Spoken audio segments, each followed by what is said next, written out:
angazi ngaba nentombi and I don't wish for one, angeke right, angicabangi nje because yona indlela engalokho uzangazalwa ngayo ayikuthi mhlawumbe ngizothi ngikade ngiyu like nje from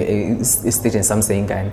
singayishintsha futhi no like ngabona ukuthi no man iyona indlela engiyiyona le. I remember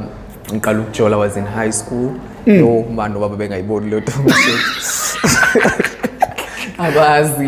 ngaqala ukujola in high school. There was this guy ngaqala like ukuthi ngibe ngithayi indoda yakho yokuqala ke le eyolethelwe yona inzoza.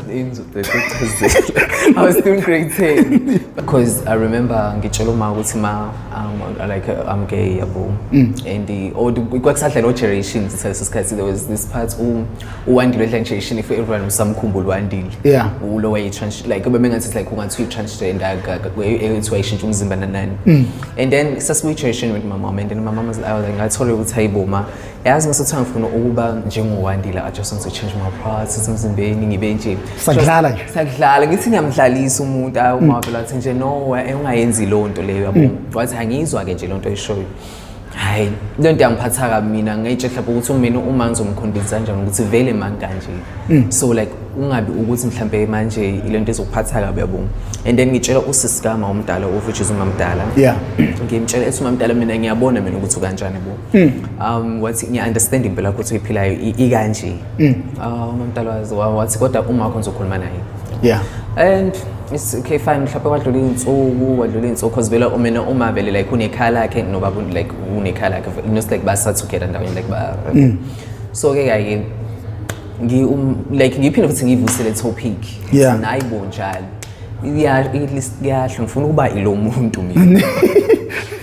abonje manje waba nalokho kusamwadinwa nje yabo nje engakufuna ukukhuluma because isaze saqina singakhulumisana naye I think for 2 years like mina noma singakho nje so I give mina since nje ngisabukhuleni kwami ke nje omakhelwane bagcwele amantombazane ngizilala imizi yabo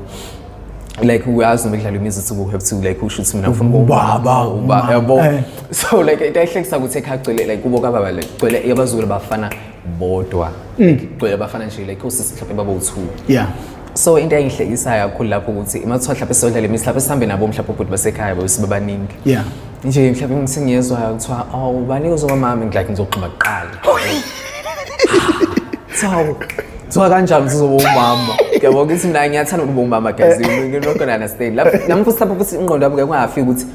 am I really like ngihamba lesi stage ngempela ngifuna ukusihamba noma mhlawumbe it's just a phase ngisayingane I don't understand anything but ekukhuleni kwami high school like since primary ayikho indawo ngabazi ngibizwa khona kuthiwa like